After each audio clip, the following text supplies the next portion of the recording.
तू वादा कीता सी कि चन्न तेरे पैरां विच तरना। ओके, वेलकम गाइस, काशी विद्यापीठ।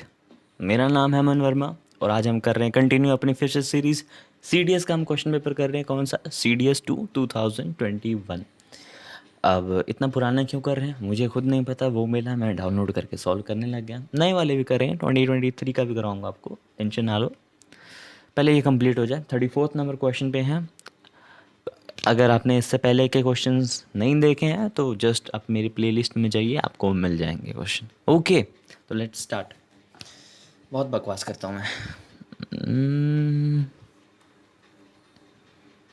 चलो, अब एक अगर present age of father is equal to sum of ages of his 4 children, ठीक है, तो इसको ऐसे करेंगे, फादर की एज क्या है is equal to sum of ages of 4 children. मान लो 4 चिल्ड्रन की एज है। ओके, आफ्टर 10 ईयर्स, 10 ईयर्स के बाद क्या हो गया, फादर की एज 10 साल बढ़ेगी। और 10 ईयर्स के बाद अभी 4 चिल्ड्रन हैं इसमें, तो चारों की एज 10-10 साल बढ़ेगी। तो 4 बच्चों की टोटल कितने साल एज बढ़ जाएगी? 40 प्लस जो प्रीवियस एज थी वो तो रहेगी ये साथ में, मतलब प्रीवियस एज में 40 साल और बढ़ जाएंगे इनके सब में। Okay, after 10 years the sum of the ages of the children will become 1.6 times the age of their father. और ये क्या हो जाएंगे? अपने फादर की एज का 1.6 टाइम्स हो जाएंगे। अपने फादर की एज का क्या हो जाएंगे ये लोग?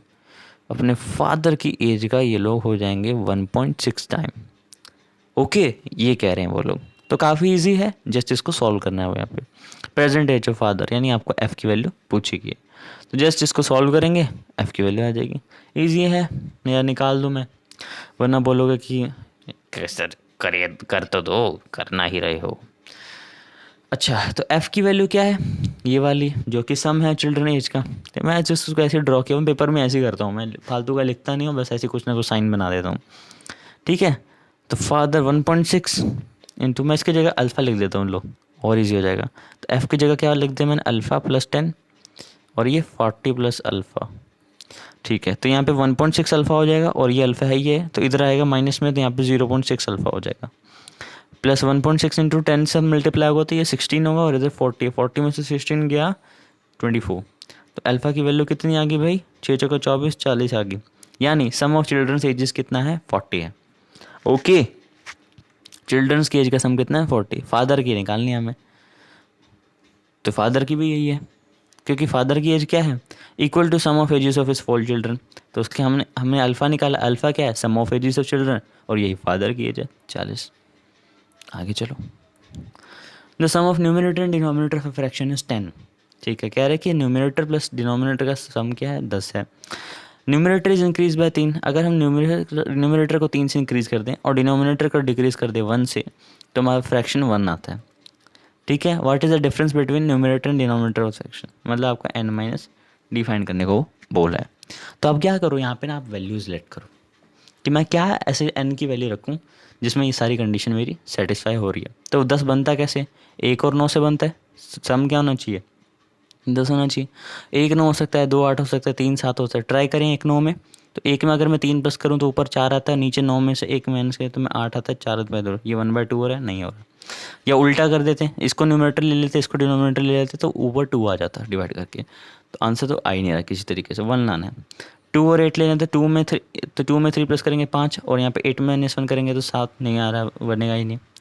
और अगर मैं यहाँ पे क्या ले लूँ, 3 और 7 लूँ, तो 3 प्लस 3 ऊपर 6 बनेगा, 3 प्लस 3 ऊपर 6 बनेगा, और नीचे 7 में से गया 6 कट गया, बाई 1 बच गया। तो 3 और 7 हमारा एन और डी की वैल्यूज़ फिट बैठ रही हैं।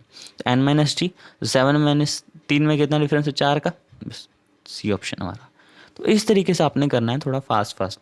तो फास्ट फास्ट क्या आपको पता है, पेपर में ना ये जो मैं इरेज कर रहा हूँ चीज़ें, वो लिखने की ज़रूरत ही नहीं है। मैं तो कहता हूँ इस पूरे में कुछ भी लिखने की ज़रूरत नहीं है, जस्ट आपको दिमाग में सॉल्व करना था। ओके, तभी आप थोड़ा सा दूसरों से अलग बनोगे। आपको दूसरों से अलग बनना है, this is competitive examination, school नहीं है कि आपको ज़्यादा लिखना है। दूसरों से अलग बनो, कॉम्पीट करके आगे निकलो। कैसे निकलोगे? जब आप अपना दिमाग यूज़ करोगे, क्वेश्चंस दिमाग में सॉल्व करोगे। If the system of equation, अब यहाँ पे बोल रहे यूनिक सॉल्यूशन बताना है आपको। क्या बताना है? Unique solution. तो यूनिक में क्या होता है कि अगर आपके पास 2 इक्वेशन है, जैसे 7x प्लस, क्वेश्चन कर रहा हूँ मैं, KY इक्वल्स टू 27, एक ये है, और KX plus 7y equals to 19 है। अब यूनिक सॉल्यूशन में क्या होता है कि जो पहला वेरिएबल है उसके जो कोफिशिएंट्स हैं जैसे 7 और k, इनका रेशियो, और जो बाद वाला वेरिएबल है k और 7, इनका रेशियो दोनों बराबर होते हैं। ठीक है, और सॉरी नहीं होते हैं क्यों होते हैं? बताओ बताओ बताओ, सोचो कि बराबर होते हैं या नहीं होते हैं, सोचो जल्दी से। तो जिन लोगों को भैया याद नहीं आ रहा है, 10th में है ये चैप्टर, तो लिखवा देता हूँ मैं कि क्या होता है यहाँ पे। ना ना ना, मैं ऐसे एक्स्ट्रा ऐड करके स्लाइड बताता हूँ। जब अगर मान लो आपके पास एक इक्वेशन है ax1 plus by1 plus c equals to 0 c1, क्या लिख रहा हूँ मैं यार, c1, और दूसरी इक्वेशन है ax2 प्लस bx, ओ यार मेरा भी ना दिमाग पता नहीं क्या करता है, रुको, इरेजर कहाँ है मेरी, सारा साफ। अब देखो a1x plus b1y plus c1 equals to 0, ये हो इक्वेशन। और दूसरी इक्वेशन क्या हो, a2x plus b2x plus c2 equals to 0, ये दो इक्वेशंस हों आपके पास, तो क्या होता है आपका, अगर a1 और a2 का रेशियो और b1 और b2 का रेशियो हम निकाल लें और ये दोनों इक्वल ना आए, तो होता है आपका कंसिस्टेंट सॉल्यूशन। कंसिस्टेंट, जिसको हम क्या कहते हैं, इसको हम यूनिक भी कहते हैं। यही आपका क्वेश्चन पूछा गया। दूसरा कि अगर a1 अपॉन a2 हो, इक्वल्स हो किसके, b1 अपॉन b2 के, और c1 अपॉन c2 भी इक्वल हो, तो होता है आपका क्या, इन्फिनाइट सॉल्यूशन। बहुत सारे सॉल्यूशन आएंगे हमारे पास, ठीक है। और अगर a1 और a2 इक्वल्स हो b1 और b2 के, लेकिन c1 और c2 के इक्वल ना हो, ठीक है, तो क्या होता है, तब इसको हम कहते हैं इनकंसिस्टेंट, या फिर इसको हम कहते हैं क्या, नो सॉल्यूशन। ठीक है, तो ये बातें याद रखो, ये काम की आपकी, पेपर में पूछा जा सकता है, जा सकता है क्या, पूछा है कि अभी रिसेंट क्वेश्चन कर ही तो रहे हो आप उस पर। तो आते हैं वापस अपने क्वेश्चन पे। तो यहाँ पे क्या है, हमें क्या पूछा है, बोले यूनिक। यूनिक में हमने क्या पढ़ा अभी, क्या पढ़ा यूनिक में, यूनिक में देखो क्या होता है कि a1/a2 b1/b2 इक्वल नहीं होते हैं। ओके, तो चलो, तो इक्वल नहीं होंगे ये, तो इससे क्या आएगा, हमारा क्रॉस मल्टीप्लाई होकर हमारा ये क्या बनेगा, k² नॉट इक्वल्स टू 49, और इसका रूट निकालेंगे तो क्या होगा, k equals to not equals to 7, तो हमारा A option is correct. Okay, चलो 5th पे आते हैं। यहाँ क्या कह रहे हैं, एक सम ऑफ मनी है कंपाउंडेड एनुअली डबल इटसेल्फ इन 5 years। ओके, तो अब देखो ऐसा क्या करो, 2 डबल बनाए, प्रिंसिपल क्या बनाए, डबल बनाए, यानी डबल मतलब 2⁻1 बनाए। कितने टाइम में बनाए, तो ये बनाए भाई 5 years में। अब पूछ रहा है क्या, 4 टाइम्स, 4 टाइम्स यानी 4, यही एक बनाना है 4 टाइम्स, और 4 टाइम्स होता क्या, 2⁻2।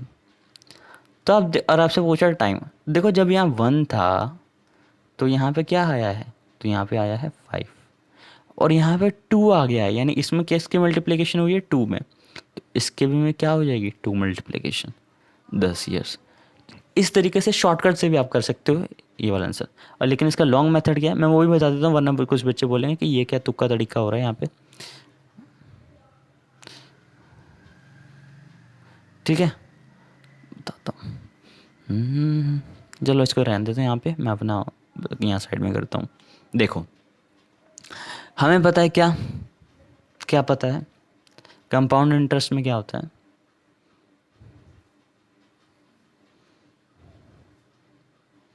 कंपाउंड इंटरेस्ट में क्या होता है, अरे यार सा P होता है 1+R/100, यहाँ पे T होता है। तो कह रहे कंपाउंड इंटरेस्ट क्या हो गया, यहाँ ये अमाउंट होता है, सॉरी ये अमाउंट होता है, क्या बन जाता है यहाँ पे। अब वो कह रहे 2P हो गया, ये ट्वाइस हो गया, तो यहाँ पे 2P लिख सकता हूँ मैं क्या, इसको काटा मैंने यहाँ पे 2 = 1+R हमें दिया नहीं है, नहीं दिया ना, नहीं दिया है, R/100, और यहाँ पे T की पावर क्या बन गई है, T की जगह पे 5 आ गया। ठीक है, आगे कंटिन्यू करते हैं, तो क्या बनेगा ये, बताओ जल्दी। तो बड़ा ही कॉम्प्लेक्स है, अब आगे जाके इसका रूट ले लेंगे, फिर ये जाके बनेगा यही 2 की पावर में ही डिवाइड होगा ये, जो सॉरी क्या एंड में फॉर्म यही बनेगी। तो ये थोड़ा सा और कम्प्लेक्स हो जाता है, अगर दोनों साइड में अभी 1/5 करूँगा इधर, तो यहाँ से 5 हटेगा, ऐसे करके फिर रेट बनेगा, फिर वहाँ पे अगले फॉर्मूले में इसको रेट की वैल्यू फिल करूँगा मैं, तब तो बड़ा ही कॉम्प्लेक्स है। तो उसको छोड़ो, बस ये तरीका याद रखो, काफ़ी ईजी है। बिटवीन 3 and 4 o'clock, इसके लिए मैं आपको एक फॉर्मूला बताता हूँ, बड़ा ही प्यारा सा फॉर्मूला है, थीटा = 30h - 11/2m। अब ये फॉर्मूला यूनिवर्सल है, ऐसे किसी भी क्वेश्चन में अप्लाई कर लो कि जहाँ पे आपको क्या, ये मान लो आपकी क्या है, ये आर एंड है और ये वाली आपकी क्या है, मिनट एंड है। जहाँ पे भी आपको ऐसा क्वेश्चन है कि इनके बीच का कुछ एंगल दे रखा है आपको थीटा, और बता रखिए इतने बज रहे हैं, मान लो 4 पे है ये सुई, और मिनट कुछ पे है, मान लो 15 पे, जो भी है मान लो, तो एम की वैल्यू ये होगी, एच की वैल्यू ये होगी, और थीटा की वैल्यू यहाँ कुछ ना कुछ दे रखा होगा।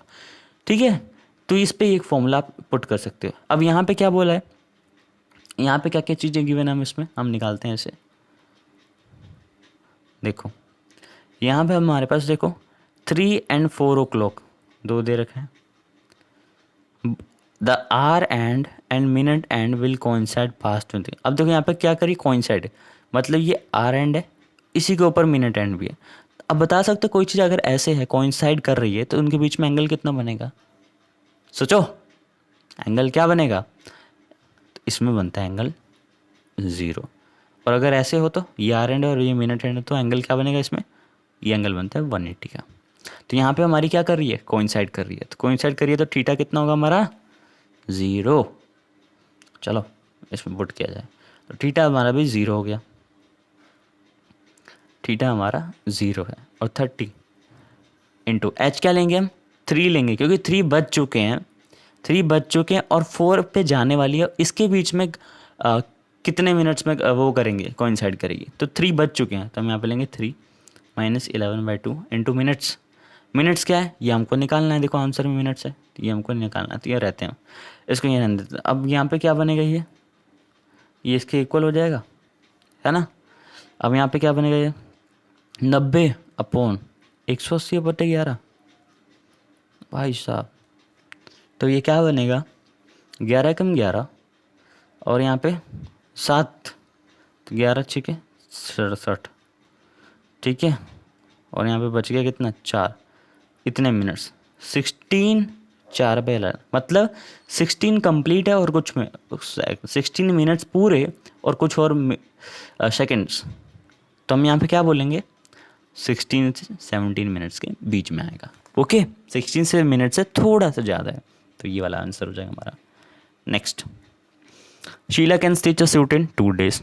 तो भैया इसको कैसे करेंगे, शॉर्ट फॉर्म, शीला भैया कितने दिन में करती है, भैया नहीं दीदी है, शीला दीदी करती हैं 2 दिन में काम, मीना दीदी करती हैं कितने दिन में, 3/2 में, उसमें एक्सट्रैक्शन को मैंने फ्रैक्शन कर लिया, 3/2 दिन में, ठीक है। तो मिलके कितना काम करेंगे ये दोनों, तो 2 और 3 का एलसीएम तो आता है 6, लेकिन अब यहाँ पे फ्रैक्शन 2 है, तो यहाँ पे अब कितना हो जाएगा 4, और यहाँ पे इसका कितना हो जाएगा 3। ओके, क्योंकि अब इसको मल्टीप्लाई करोगे ना 3/2 और 4 को, तो 6 आएगा, ठीक है। तो शीला दीदी की होगी एफिशिएंसी 3 और मीना दीदी की एफिशिएंसी होगी 4। अब उन्होंने कहना है, और हमारा वर्क कितना 6, तो वर्क हमारा है 6 और इनकी टोटल एफिशिएंसी कितनी, शीला और मीना दीदी की 7। लेकिन हमें सिर्फ ये कब का था, ये कब हुआ था, जब हमें एक सूट करने थे, एक सूट के लिए वर्क ये था।